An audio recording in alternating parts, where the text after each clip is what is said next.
Welcome back to my channel. I'm Brian Kafke, and in this video we're continuing the subject of Microsoft Fabric, a new service being offered by Microsoft to solve your data analytics needs. In this video I want to get into the underlying concepts around Fabric so that you understand what it's trying to do and how to properly use it, how it was intended by Microsoft, and I want to answer the question, is Fabric a revolution or an evolution? And I'll talk about that as I go through the video. So where are we going? We'll start with what is Microsoft Fabric. Then we'll go into whether it is a revolution or evolution, and we'll talk about the architecture and background of Fabric. Then we'll get into more of the architecture and key concepts. So this video is really pivotal to getting your head around what Fabric is. Now in my last video I walked through the user interface and explained how to use it, but if you don't understand what it is and the whole point of it, then you're not going to get much out of that. So you need this video to kind of work with the previous video. Then we'll wrap up. So let's talk about what is Microsoft Fabric. Fabric is a browser-based UI or user interface extension of the Power BI user interface. And what I'm saying in there is Fabric has its own complete user interface, but it's integrated into the Power BI UI, which is already there. Fabric exposes mostly pre-existing tools, right, like Azure Data Factory, Power BI, Azure Synapse, and open source Apache Spark. So these are not all new tools, but they are presented with a new user interface around them and new integration features. It is focused on building solution using Azure Data Services. There's 2 points I want to make there. One is it is building on Azure Data Services. Generally speaking, although a lot of what you do will be using Apache Spark, which is open source, most of what you're going to be building on, things like Power BI or Azure Synapse or Azure Data Factory, are proprietary Azure Data Services. And when you build these solutions, the menus are called experiences or the experience menu. So you'll see like a data engineering experience, and it's the way the user interface is kind of laid out. That's kind of the starting point, and that's where you have like wizards or templates to start building an end-to-end solution. Fabric does add new features to simplify data sharing and governance, and these are not trivial. These are really game changers, like OneLake, shortcuts that allow you to create like a little pointer to Azure Data Lake storage, One Security, and everything is built on Delta Lake, which is the Apache Spark standard format for simulating relational database tables in Spark. So what is Microsoft Fabric's goal? Well, looking at what they're doing, the documentation, and what I've seen from using it, I'm going to give you what I think is the goal of Fabric. This is not official Microsoft dogma, but I'll tell you what I think. It enables end users, or it is a self-service tool, to easily create complete data-centric solutions. I don't want to limit it with AI or analytics. It's pretty much any kind of data-centric solution using Azure Data Services. All right, so it's really meant to be complete solutions you're creating. And when you do this sort of menu option, I mentioned this, I'll probably hop on this a lot because I found this a little tricky to get used to, because you kind of weave between the experiences menus and then the individual object menus that you're working with. But experiences are where you create these end-to-end solutions, and there's wizards or some sort of template that guides you through the process to make it easier for end users to build their own solutions. So the takeaway I want to emphasize is it is not designed to be something where you have to go and hire senior consultants to do it. If you're setting it up for the first time, I think you do want to get some data architects and data engineers and technical people to help you go through the layers and architect the environment correctly. But once you have it set up, it should be something that the end users build their own solutions with very little help from others. That's kind of the whole goal. And I want to emphasize, it's not about the bits and pieces. When I first looked at Fabric, I'm like, oh, this is kind of cool. I could see using some of it for analysis, a little bit here and there. And while you can do that, you can say, I just want to add some analysis functionality to my Power BI development. You could do that. You could use the data lakehouse for that, or you could use building a Azure Synapse data warehouse. They have that in there, and you could use it to do queries and things. But that isn't really what Fabric is trying to get to. It's trying to get to comprehensive solutions, not bits and pieces. So where did Fabric come from? What's the history of this, Brian? Well, I'm going to take you on the Wayback Machine to a product we all know and love called SQL Server. SQL Server has been in the on-premises world for decades, right? And it actually originated from Sybase. SQL Server is a relational database engine like Oracle or Postgres that is very scalable, but only within a single machine. So what Microsoft decided to do at this time, this goes back a ways, Similar to what IBM did, they had a product called Netezza, and Microsoft came up with their own parallel data warehouse product. And what this did is it took an individual SQL server and expanded it to run SQL Server on multiple separate machines concurrently. It reminds me a lot of what Spark does, right? You got different machines running and you distribute the data in chunks called partitions. Very similarly, what happens here is multiple SQL Server instances are started up on multiple machines, and then the data is split up into pieces which are processed separately on different SQL Server instances, and then answers are brought together to give you your final result. So the idea is very similar to any scale-out solution, but it's all built on SQL Server. This product was called Parallel Data Warehouse, PDW. It was a physical appliance that companies would buy, bring it on-prem, install it, set it up, and then they could do this big data type of solutions. It, of course, wasn't terribly flexible. One thing I will point out here, though, is that as you'll see in Synapse later on in Azure Data Warehouse, because there was a split in how these products work. In other words, they actually, I believe, did a code-based split. They must have, because changes that happened in SQL Server, say 2012, 14, on, those changes did not automatically make it into Parallel Data Warehouse, nor did they make it into Azure Synapse, the later tool. So these are separate paths now. Once Microsoft set this up, a parallel platform is very different than a single machine working, and it poses challenges to any scaled out solution. You will notice that things like check constraints, which are just a default given on any relational database, often not implemented on stuff like Databricks or Snowflake, and for that matter, Parallel Data Warehouse. Companies are working to get those kinds of things implemented, but they pose a lot of challenges to Parallel Data Warehouse. So back to our story. After Parallel Data Warehouse came up, Azure became the rage, right? It was shortly after 2012 that Microsoft really started building out Azure and promoting it as the place to go for the cloud. So they migrated Parallel Data Warehouse to something called Azure SQL Data Warehouse, and that was called that until 2018. And I know I worked at Microsoft at that time, and we were promoting it, and it was a scaled out, kind of a competition to something like Spark, and it had the advantage of supporting T-SQL, which was a big plus. And a lot of people knew it. So Azure SQL Data Warehouse was essentially an evolution of Parallel Data Warehouse. As far as I can tell, it didn't change much between Parallel Data Warehouse to the cloud Azure SQL Data Warehouse. And this is where people could now create their own Azure SQL Data Warehouse databases using scaled out SQL servers, but it was limited, right? This is only a SQL-based database that scaled out. It did not offer a lot of additional functionality. So around 2018, Microsoft announced Azure Synapse. And Synapse, at its core, was built around Azure SQL Data Warehouse, this scaled out SQL server, but it added a bunch of other things in it. The goal here was to allow people to build solutions and integrate various data services on Azure to do it. So this is an early diagram I found that shows you what Synapse looked like. When it was first introduced, most of this wasn't there, but by 2023, these are the pieces you could see. And just after this, Fabric was announced, and this is kind of really being relegated. I don't know if they're going to completely just kind of end it or what they'll do with this particular product, but this was, I think, really a more pre-Fabric thing. And I want to point out a few things here because you'll notice we have something at the top, Azure Data Factory, right?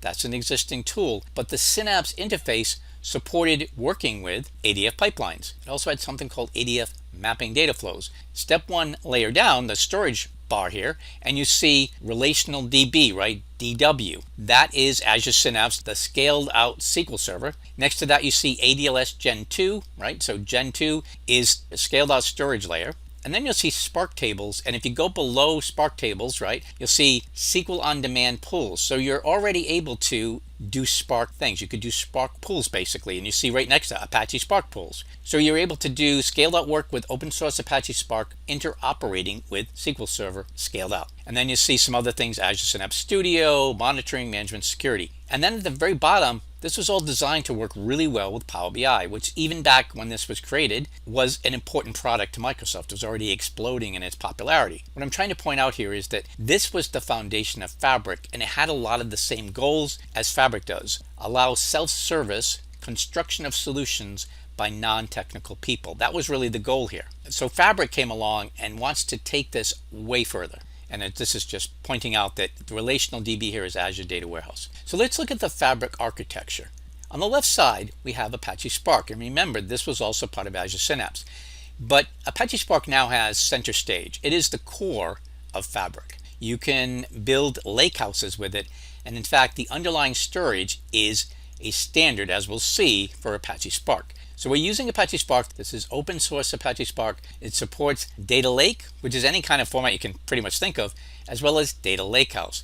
Data Lakehouse is the ability to support data warehouse star schema type of functionality on Apache Spark, and it uses something called Delta tables to do it.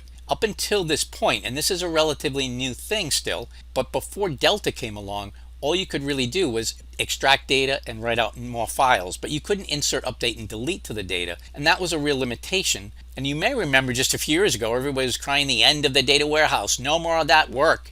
Well, it's come back with a vengeance. People need curated data. They need to go back to the star schema. So all that hype about getting rid of the data warehouse was way too soon.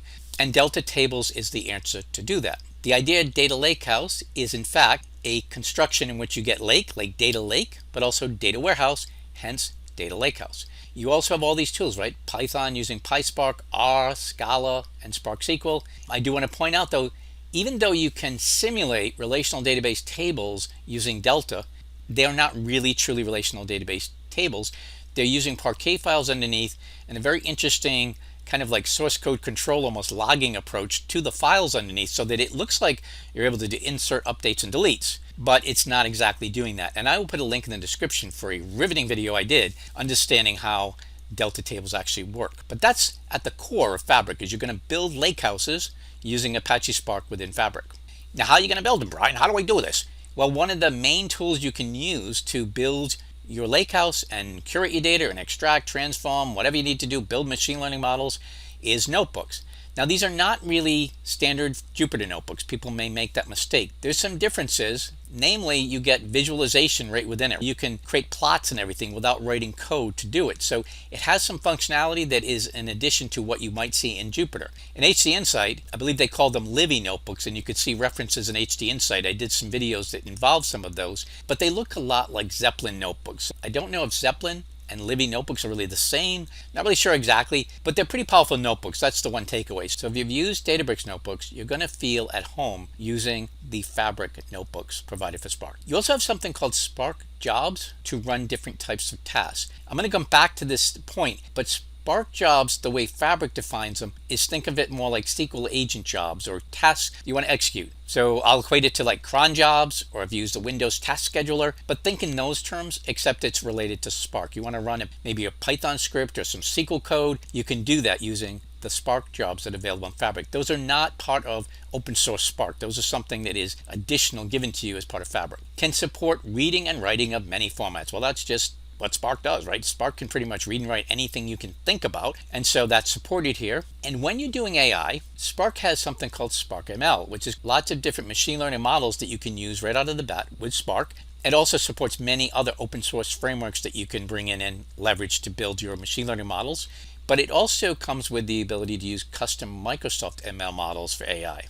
And all underneath this, and this is a key game changer, difference between Synapse coming to Fabric, which is Delta Lake. Delta Lake is the standard now for read and write, insert, update, delete your CRUD operations, simulating SQL-like tables on Apache Spark. It's the standard they came up with, and Microsoft has adopted this across the board within Fabric to store data. You can store in other formats, just like flat files and things, but when you want to create data warehouses, updatable data, then you'd use Delta Lake. Typically, you'll also use the open source Apache Spark for your data science, AI, machine learning model training, yada, yada, yada. So if you're doing data science, Spark is really good at that, right? You have Spark ML, and you also have the custom models I mentioned, but you have a lot of open source frameworks and many things you might want to use with that.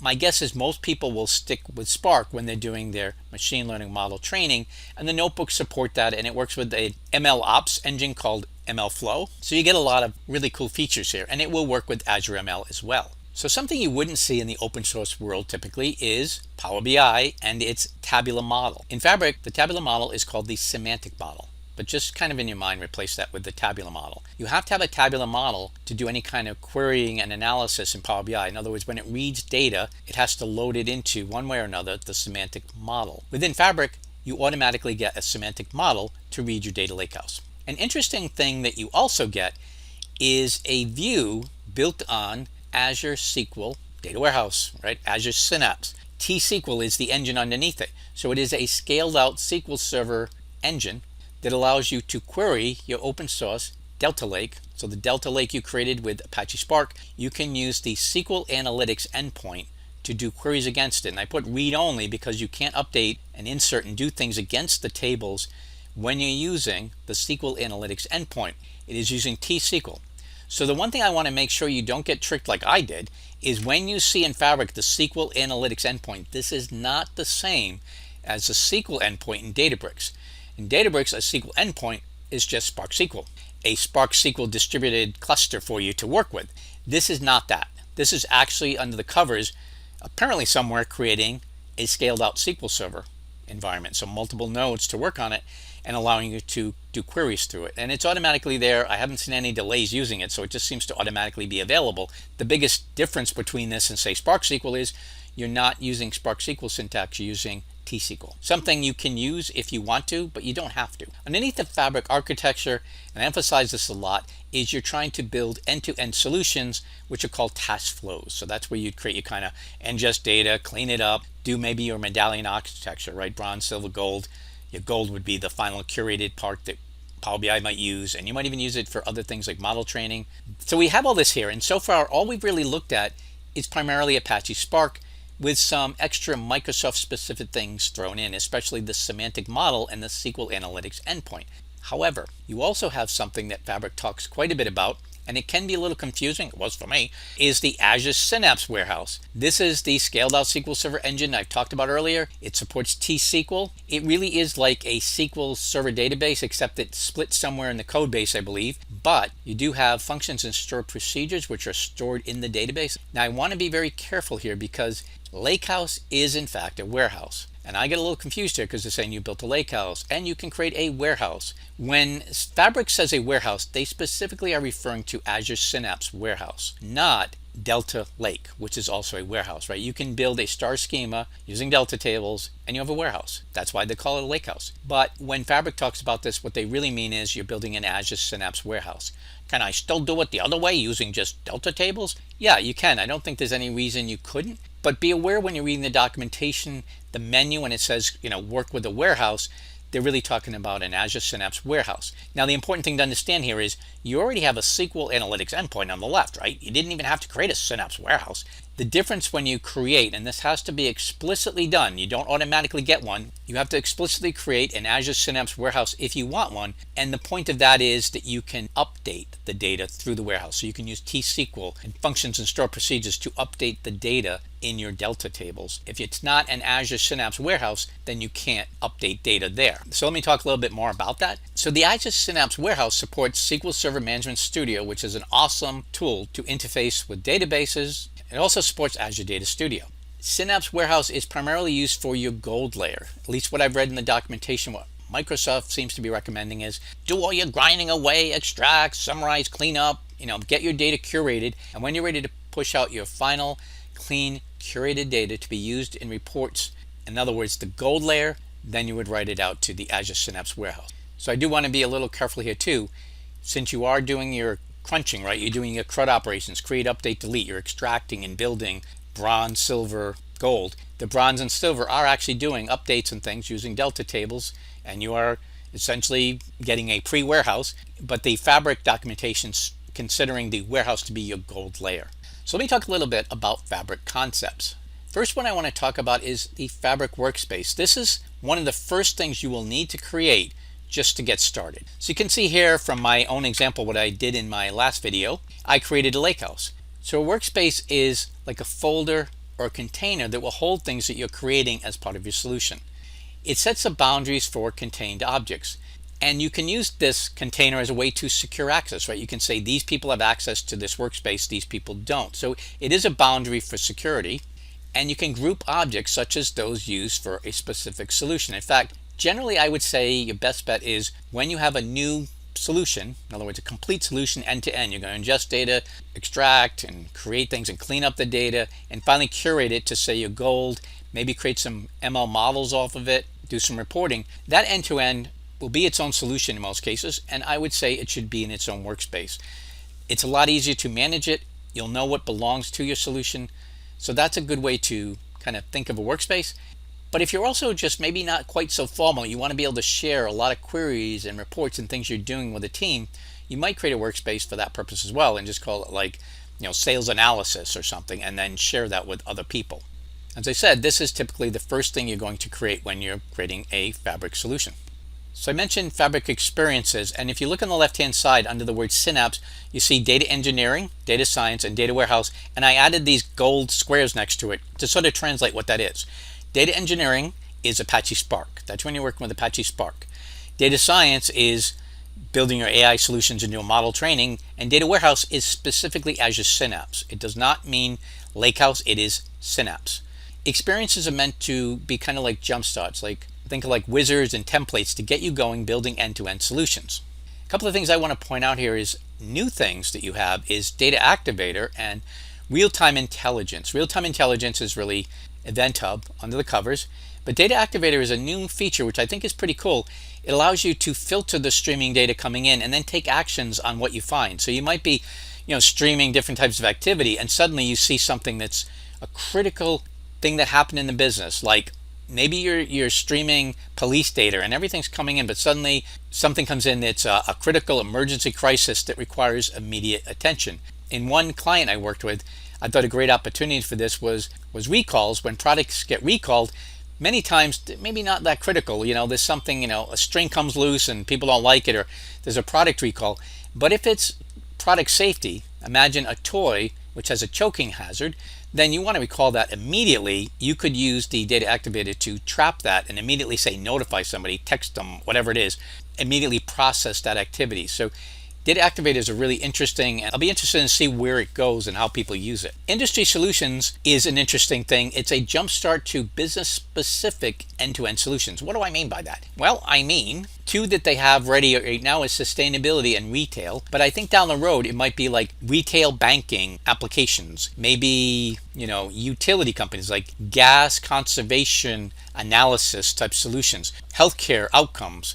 All these things are going to eventually, I think, go into this sort of gallery so that customers can kind of get a jump start on what they want to do and maybe pull it in, play with it, use it to learn, but also then maybe tweak it and adjust it to their needs. They'll be able to build a solution faster. This gets back to our question, evolution or revolution? What do you think? Is Fabric an evolutionary product or a revolutionary product? Well, I think it is an evolution of Azure Synapse, and that's not a bad thing. Fabric is a user interface over mostly existing services plus some powerful new concepts. But you can leverage existing knowledge, and that's really important. So if you already knew how to use Synapse really well, you're going to be very well positioned to jump into Fabric. But if you already know how to use the tools that Fabric's using, you're also going to be in a good position to jump in and start using Fabric. So that's why I think evolution is better than revolution. You can jump right in and start using Power BI. If you already know how to use Azure Data Factory, you're good to go. You know how to use SQL Server, then you can use the data engineering warehouses, right? The Synapse warehouses. You can use Apache Spark. So if you already know how to use Apache Spark, you can jump in and be productive right away. I'm going to make one more point about this user interface issue I had, which is getting my head around what is an experience versus objects. My first creation of an experience, I went in and said, I want to do the medallion architecture like you see here.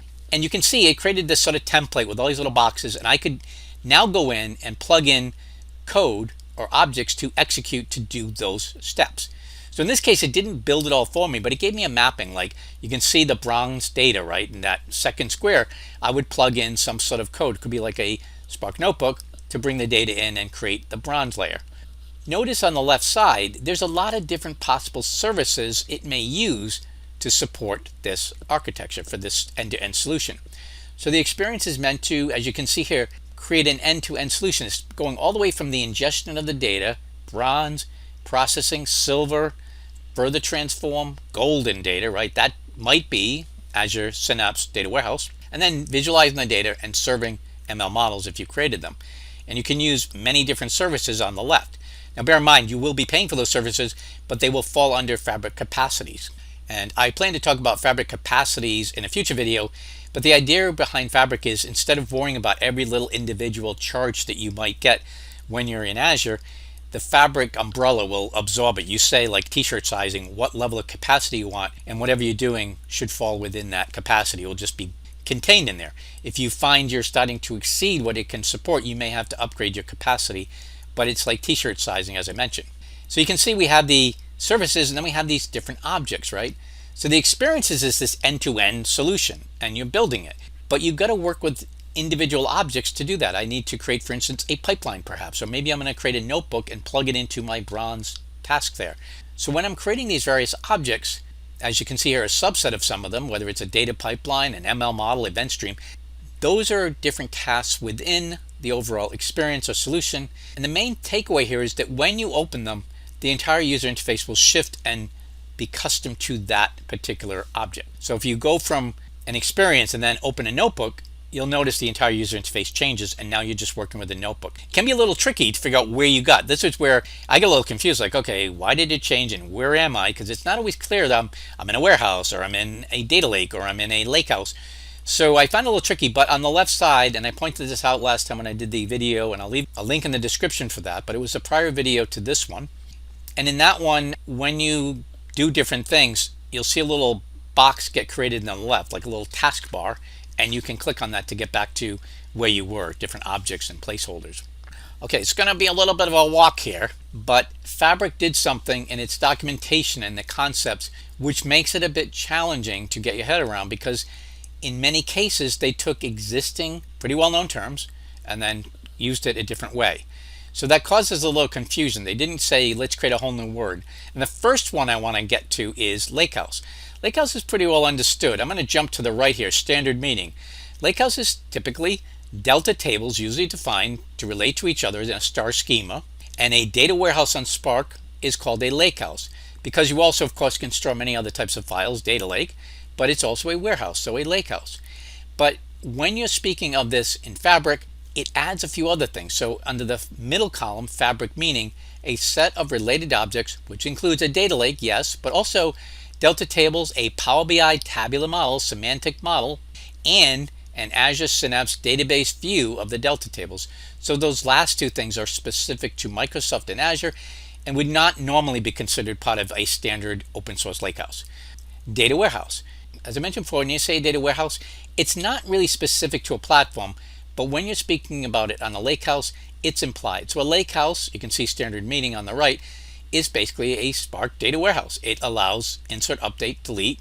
When you speak about it on Fabric though, the term specifically means an Azure Synapse database of the delta table stored. I put view. When using the SQL Analytics view, it's a view, but if you're creating a data warehouse, you're actually creating a completely separate copy of data to be held in your Synapse warehouse, but it will store it in delta format. The semantic model. This is a Power BI tabular model. Standard meaning when I hear the word semantic model is just a star schema. SQL Analytics endpoint. As I mentioned before, when you're in a read-only mode, then you're using the sort of data warehouse view, the Azure Synapse database view of your delta tables. And that's what the SQL Analytics endpoint does. But when you actually create a data warehouse, typically for your gold layer, you're going to copy and store your data there. It's not meant to be just something you query and look at your lakehouse from. In fact, it's separate from your lakehouse. So in standard meaning would be a Databricks SQL endpoint is a service that supports Spark SQL queries. That's where I was getting confused because I'm used to a Databricks SQL endpoint. But in this case, the SQL Analytics endpoint is a Synapse view of your data. Synapse data engineering. Ironically, they use the word Synapse, but it's referring to open source Apache Spark tools.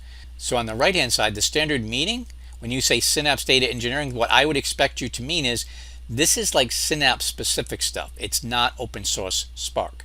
So that throws me a little because you're saying Synapse in it, but you don't really mean Synapse, you mean Apache Spark. Data flows, and then they put in parentheses Gen 2. This is really just Power Query, and it's enabled so that you can use Power Query to do part of your ETL processing. Spark jobs. This is confusing because when they talk about Spark jobs, they're referring to essentially a job execution that you control, like it's setting something up to run on a schedule, maybe a Python program or some Spark SQL. But when you talk about Spark jobs in open source Spark, it means a specific thing. It's already used as a term. Whenever you run anything on Apache Spark, it has to kick it off, do the analysis, and then execute your code. That is called a Spark job, and you go into the Spark UI to look at it. So try not to get too confused on that. Sorry, I kind of fell behind in my check marks, but try not to get confused on that, especially if you go into an interview. A Spark job in Fabric is not the same as a Spark job in Spark. The same word being used twice, so a little confusing. Real-time analytics just means you're using Event Hub and Azure, so you're streaming. Now, what they typically also add with this is something called Custo database or Custo database query language, so KQL, but generally real-time analytics is general streaming concept. So specifically real-time analytics here means Event Hub and Custo. Custo query language is a proprietary query language to be used with Event Hub data streams. And you can create a Custo database to hold that streaming data to be queried. All right, that was a lot, I know. I hope this was helpful. I think there's a lot of concepts here. I recommend you kind of go back and think about those. I'll put links in the description to my prior videos so you can go back to that, but it should be the first video in this playlist. I'll also put a link in the description to when I did an analysis of Delta tables and the Delta logs in particular, so that you'll get an idea of what Delta files really are all about. So what is Microsoft Fabric? We talked about this. It's a online browser-based user interface that is within the Power BI user interface that allows you to build end-to-end self-service data-centric solutions. Is it a revolution or evolution? I looked at this closely and I think it is an evolution of Azure Synapse, but with significant improvements and changes, and Microsoft is certainly getting behind it. So I think it's going to be a potential game changer here. I also talked about architecture and key concepts, and a big part of this was, kind of the experience versus the objects. Look at the terminology and make sure you can sort out like the sort of reuse of common terms that Microsoft redefined to mean something else, because it's a little confusing and that can make learning Fabric, I think, that much more complicated. All right, well, thank you for watching. Please like, share, subscribe. And until next time, I'm Paul and Fire. We're all in this together. Thank you.